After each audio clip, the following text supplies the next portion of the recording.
Nietzsche's most dangerous discovery wasn't about God's death. It was about the hidden trap of desire that keeps you chained, and why releasing it transforms you into something extraordinary. In his darkest years, isolated in the mountains of Sils Maria, Nietzsche documented a pattern so unsettling that it fundamentally changed how he understood human psychology. He observed that those who desperately chase success, approval, love, and validation invariably repel the very things they seek. Meanwhile, those who abandon this pursuit altogether mysteriously become magnetic to the world around them. This wasn't mere philosophy. It was a psychological mechanism that explained why some individuals remained perpetually unfulfilled, while others achieved a state of power and fulfillment that seemed almost supernatural. Nietzsche called it the great reversal, the moment when you stop pursuing and start attracting. Today I'll reveal Nietzsche's most transformative discovery about the psychology of pursuit, and why he believed that the cessation of chasing either destroys you or transforms you into something beyond human limitations. The case that revealed Nietzsche's most dangerous discovery began in the summer of 1881, during his solitary walks near Lake Silvaplana. In his private notebooks, later published as part of The Will to Power, he documented a profound realization about human psychology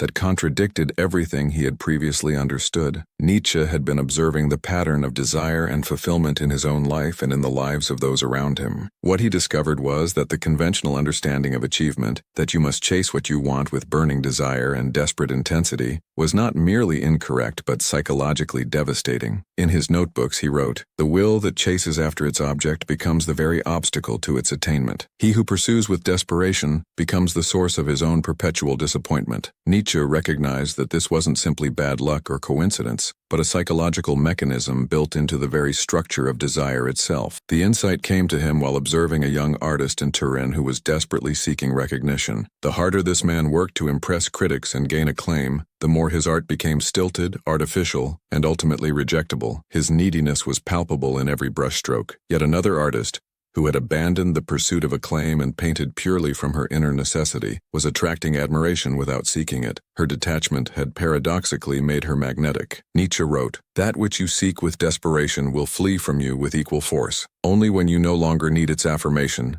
does it turn to face you." This wasn't mysticism or wishful thinking. It was a psychological observation about how human desire operates in relation to other humans and to reality itself. What made this discovery so disturbing to Nietzsche was that it revealed a fundamental flaw in how most people approach their deepest desires. The conventional wisdom, try harder, want it more, never give up, was actually the precise mechanism that guaranteed failure. The revelation wasn't just counterintuitive, it was dangerous because it undermined the basic assumptions of human striving and suggested that most people's approach to fulfillment was fundamentally misguided. But Nietzsche discovered something even more unsettling. As he delved deeper into what he called the psychology of pursuit, he began to understand that the problem wasn't just that chasing things pushed them away. It was that the very act of desperate pursuit actually transformed the pursuer into someone unworthy of receiving what they sought. Nietzsche wrote in his notebooks, "The man who chases validation becomes increasingly less valid. The woman who desperately seeks love becomes increasingly less lovable. The artist who hungers for recognition creates increasingly less recognizable art. The pursuer becomes defined by their lack,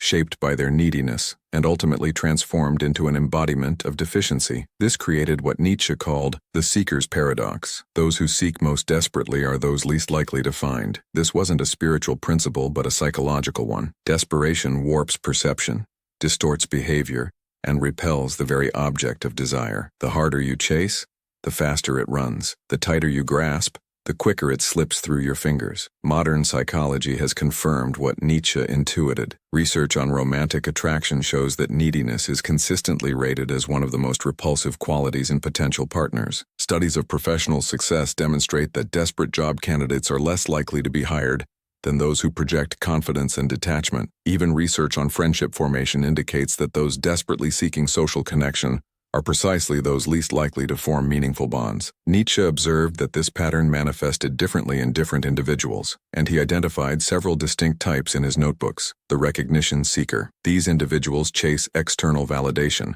constantly seeking approval and acclaim. Nietzsche observed that the more desperately they sought recognition, the more their work became designed to please rather than to express truth. Their art writing, or professional efforts became increasingly hollow, constructed for applause rather than authenticity. He wrote, "They become expert at producing what others want to see, while becoming increasingly invisible themselves." The love chaser Nietzsche documented how those desperately seeking romantic love inevitably repelled potential partners. Their neediness became the very quality that made them unlovable. They entered each interaction already hungry for affirmation, creating a drain rather than a connection. He observed, "They do not offer love but rather seek to extract it, becoming vampiric in their emotional hunger." The meaning hunter. Perhaps most tragic were those Nietzsche called meaning hunters, individuals desperately searching for purpose and significance. The more frantically they sought meaning, the more meaningless their existence felt. They jumped from philosophy to religion to political movement, always hoping the next system would provide what the last one failed to deliver. The status pursuer. These individuals chased position,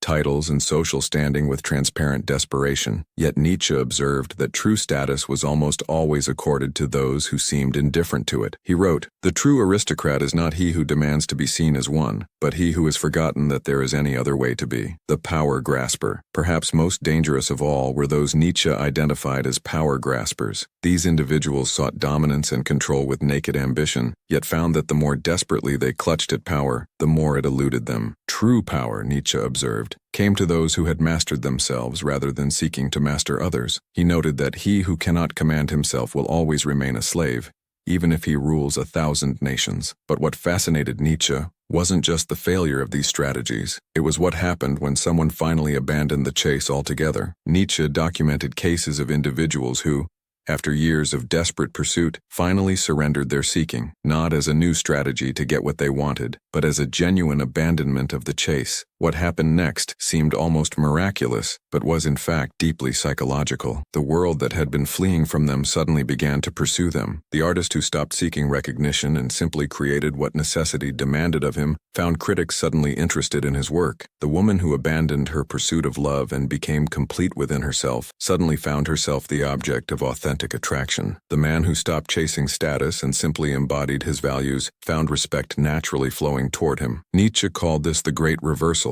and he considered it one of the most pivotal transformations possible in a human life. In Thus Spoke Zarathustra, he encoded this insight. The higher man is he who is willing to be the lowest, meaning that true elevation comes precisely when one abandons the desperate climb upward. Nietzsche's own life reflected this pattern. For years he desperately sought recognition for his philosophical work, sending copies of his books to prominent intellectuals, and anxiously awaiting replies that rarely came. The more he craved acknowledgement, the more thoroughly he was ignored. Only when his mental health collapsed and he abandoned all hope of recognition did his work begin to attract serious attention, though tragically too late for him to appreciate. The reversal came only after he had genuinely surrendered the chase. What makes this reversal possible? Nietzsche identified several psychological mechanisms. The authenticity effect. When you stop chasing external validation, you begin to act from your genuine center, rather than performing for approval. This authenticity is magnetically attractive to others, who are starved for genuine human connection in a world of performers. The wholeness principle. Those who chase after something are advertising their incompleteness. They are saying, "I am lacking." But those who have abandoned the chase have declared their wholeness. They are saying, "I am sufficient." And paradoxically,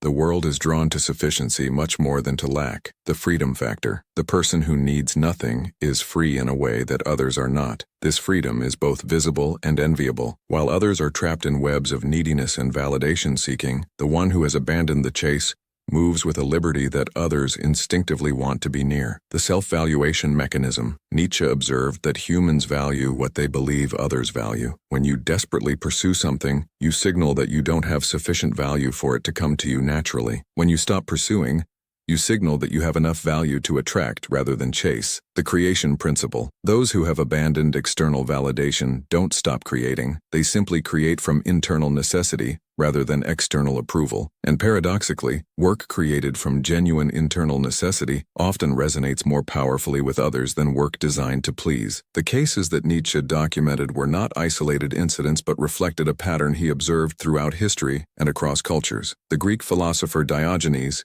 achieved more influence by rejecting status than his contemporaries did by pursuing it. Jesus of Nazareth gathered more followers by abandoning worldly power than the emperors who desperately clutched at it. Artists who created from internal necessity, rather than external approval, often achieved posthumous recognition that eluded their fame-seeking contemporaries, but Nietzsche warned that the abandonment of pursuit could not be strategic or calculated. Many of his contemporaries misunderstood this principle, thinking they could pretend indifference as a new strategy to get what they wanted. But this strategic indifference was just another form of pursuit, transparent in its inauthenticity, and equally doomed to failure. The true abandonment that Nietzsche described was not a clever maneuver, but a genuine psychological transformation. It wasn't about pretending you don't want something in order to get it. It was about actually transcending the want itself and arriving at a state of genuine sufficiency. In his personal notes, Nietzsche described this transformation as the most difficult liberation, more challenging than political revolution or religious conversion. It required what he called the great separation, a willingness to stand apart from the collective patterns of desire and validation seeking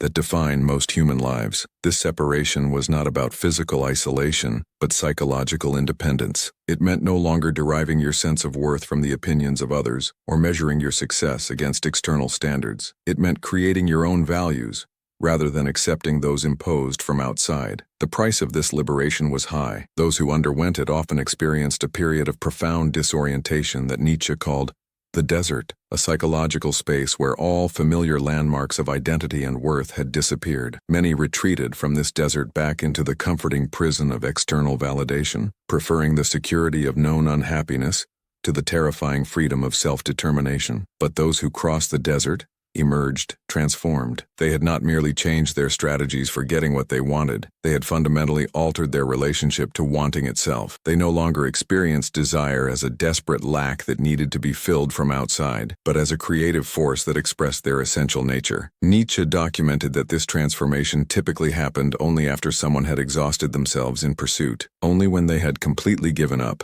not as a strategy but as a surrender, did the reversal occur. It required what he called the desert, a psychological space of complete emptiness, where all hope of attainment had been abandoned. One of the most vivid examples in Nietzsche's notebooks involves a composer he met in Vienna. This musician had spent decades desperately seeking recognition, changing his style to please critics, networking frantically, and becoming increasingly bitter as success eluded him. Eventually, after a mental breakdown, he gave up entirely, not as a strategic move but as a genuine surrender. He began composing solely for himself, creating music that expressed his unique vision without concern for its reception. Within 2 years, the very critics who had ignored him began to take notice, not because he had cleverly manipulated them, but because his music had acquired an authenticity and originality that was impossible when he was composing to please. The desperate seeker had become magnetic precisely by abandoning the chase. This pattern wasn't unique to artists. Nietzsche documented similar reversals in business, politics, religion, and romantic relationships. In each case, the turning point came not when the individual discovered a cleverer way of pursuing what they wanted, but when they genuinely transcended the need for external validation and began operating from internal necessity. In his notebooks, Nietzsche described his own experience of this reversal. For years, he had desperately sought recognition for his philosophical work, sending copies of his books to prominent intellectuals and anxiously waiting for responses that rarely came. His neediness was evident in his letters, his constant checking for reviews,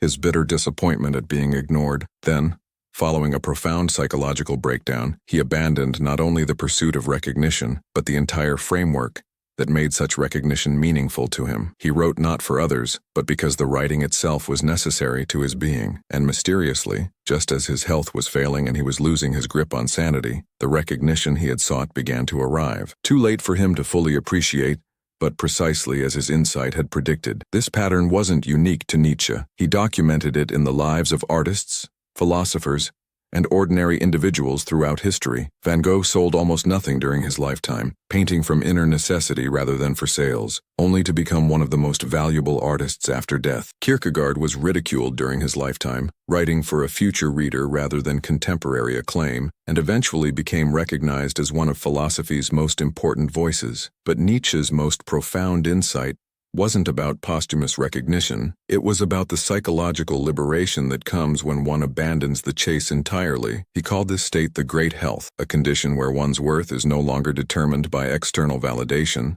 but by internal values. What made this insight so dangerous was that it directly contradicted the conventional wisdom about how to achieve fulfillment. Most philosophies, religions, and self-help approaches focused on better strategies for getting what you want. Nietzsche was suggesting that the entire paradigm of getting what you want was the problem, not the solution. The dangerous truth at the heart of Nietzsche's discovery was this: you will never find fulfillment by pursuing it. You will never become worthy by seeking validation. You will never become lovable by desperately seeking love. The very pursuit undermines the goal. This insight was dangerous not only because it contradicted conventional wisdom, but because it suggested that most human lives were being lived backward, chasing external validation rather than expressing internal necessity, seeking worth from others rather than generating it from within. The true danger of Nietzsche's discovery wasn't that it contradicted conventional wisdom. It was that it revealed the hollowness at the core of most human striving. If the conventional approach to desire, wanting, pursuing, chasing, was fundamentally flawed, then entire lives were being wasted in counterproductive seeking. This insight was dangerous because it suggested that everything most people had been taught about achievement and fulfillment was not just incorrect, but actively harmful. The traditional wisdom, try harder, never give up, keep chasing your dreams, was actually the exact mechanism that guaranteed perpetual disappointment. From this dangerous insight, Nietzsche developed a radical alternative to conventional striving. Instead of pursuing external validation, he advocated what he called self-overcoming, the process of continually transcending your previous limitations, not to please others, but as an expression of your essential nature. This wasn't about achieving particular goals, but about embodying a process of continual growth and self-expression. The purpose wasn't to arrive at a final state of achievement, but to fully express your unique capacities in each moment, what Nietzsche called becoming who you are. In practice, this meant abandoning the desperate pursuit of conventional success markers, wealth, status, acclaim, and instead focusing on creating and expressing what was most necessary to your nature. It meant acting not to achieve particular outcomes, but because the action itself was an authentic expression of your being. Nietzsche understood that this reversal represented not just a practical insight, but a complete revaluation of how humans relate to desire itself. It wasn't about getting what you want through clever reverse psychology. It was about transforming your relationship to wanting itself. In Beyond Good and Evil, he encoded this insight. He who cannot obey himself will be commanded. Those who cannot master their own wanting will forever be enslaved by it, chasing perpetually without catching, seeking without finding, knocking on doors that never open. The alternative Nietzsche proposed was not desirelessness, but what he called amor fati, the love of fate, the embrace of necessity. Instead of chasing what you think you should want, you recognize and embrace what is necessary to your nature. You create not to be recognized, but because creation is intrinsic to who you are. You connect not to be validated, but because connection is essential to your being. This transformation is what Nietzsche meant by becoming who you are, not discovering some pre-existing authentic self, but creating yourself through the progressive abandonment of external validation and the embrace of internal necessity. One of the most counterintuitive aspects of Nietzsche's discovery was that this abandonment of external validation didn't lead to isolation or disengagement from the world. On the contrary, it enabled a more authentic and powerful form of engagement. Those who had undergone the great reversal often had more impact on the world than those desperately seeking to make their mark. The ultimate state Nietzsche envisioned wasn't static contentment, but dynamic self-creation. The person who has abandoned the chase doesn't stop moving. They simply stop moving according to external validation. They create, connect, and act from internal necessity rather than external approval. And mysteriously, paradoxically, it is precisely this person, the one who no longer needs the world's validation, who begins to receive it in abundance, not because they have cleverly manipulated others, but because they have become something genuinely magnetic, a self-contained system of value generation, rather than a needy extraction mechanism. This is the dangerous truth that Nietzsche discovered. The things most people spend their lives desperately chasing, validation, love, recognition, status, come not to those who pursue them most desperately, but to those who have genuinely transcended the need for them. The practical implications of this insight are profound and disturbing. It suggests that the conventional approach to most human desires is fundamentally flawed. The harder you chase professional success, the more likely you are to repel it. The more desperately you seek love, the less lovable you become. The more frantically you pursue happiness, the more it eludes you. This doesn't mean that effort and action are futile. Nietzsche was not advocating passivity. Rather, He was identifying a specific kind of effort, desperate, needy, validation-seeking, that inevitably backfires. The alternative is not inaction, but what he called action without attachment, doing what is necessary to your nature, without desperately needing a specific outcome. Perhaps the most profound element of Nietzsche's discovery is how it reframes the entire concept of success. In the conventional paradigm, success means getting what you want, achieving your goals, fulfilling your desires, attaining your ambitions. In Nietzsche's paradigm, success means transcending the psychological pattern of desperate wanting altogether and discovering a more authentic source of motivation. Consider this transformation in various domains. In creative work, it means creating what your internal necessity demands rather than what you think will please critics or audiences. Paradoxically, work created from genuine internal necessity often resonates more deeply with others than work designed to please. In relationships, it means connecting from a place of wholeness rather than need, offering rather than taking, being complete within yourself rather than seeking completion from another. This self-sufficiency becomes magnetic in a way that neediness never can be. In professional life, it means bringing value because it's in your nature to do so, not because you're desperately seeking advancement. This authentic value creation attracts opportunities more effectively than desperate resume building. In spiritual seeking, it means abandoning the frantic search for enlightenment or meaning, and instead embodying the values you've already discovered. As one Zen saying puts it, before enlightenment, chop wood, carry water. After enlightenment, chop wood, carry water. Nietzsche documented this transformation across cultures and throughout history. He noted how the Greek cynics achieved more influence by rejecting conventional success than others did by pursuing it. He observed how religious figures often gained more followers by abandoning worldly power than political leaders did by desperately clutching at it. He saw how the artists remembered by history were often those who created from internal necessity rather than those who desperately courted contemporary acclaim. But Nietzsche recognized that this transformation cannot be strategically implemented. You cannot pretend to abandon the chase as a clever new way of chasing. The abandonment must be genuine, a real psychological shift from seeking to embodying, from extracting to expressing, from needing to being. This is why Nietzsche believed that this transformation either destroys a person or elevates them beyond conventional human limitations. The abandonment of the chase requires facing the void, the terrifying possibility that if you stop chasing validation, you might discover there is nothing of value within you to express. Many cannot survive this confrontation. They retreat back into the safety of conventional pursuit, preferring the guaranteed disappointment of the chase to the terrifying uncertainty of genuine self-reliance. But those who can endure this void and emerge on the other side find themselves transformed into what Nietzsche called the overman, not a superhuman but simply one who has overcome the all-too-human pattern of desperate seeking. In his later works, particularly Thus Spoke Zarathustra, Nietzsche encoded this insight into the concept of the three metamorphoses of the spirit. First comes the camel, who bears the weight of external expectations and validation seeking. Then comes the lion, who roars no to these external demands and creates space for authentic self-expression. Finally comes the child, who creates new values not from rebellion or need but from the playful expression of their essential nature. This sequence represents the psychological journey from conventional striving to authentic being, from desperate pursuit to magnetic attraction. The camel seeks validation, the lion rejects it, and the child transcends the entire framework that makes external validation meaningful. The final stage of this transformation is what Nietzsche called the eternal recurrence, a state where one lives in such alignment with one's internal necessity that every moment feels like it could be lived over and over again for eternity. Not because every moment is pleasurable, but because every moment is authentic, an expression of one's true nature rather than a performance for external validation. In this state, external rewards may or may not come, but crucially, they no longer matter in the same way. You have transcended the need for the world's validation and discovered the self-generated power that comes from living according to your own internal necessity. And mysteriously,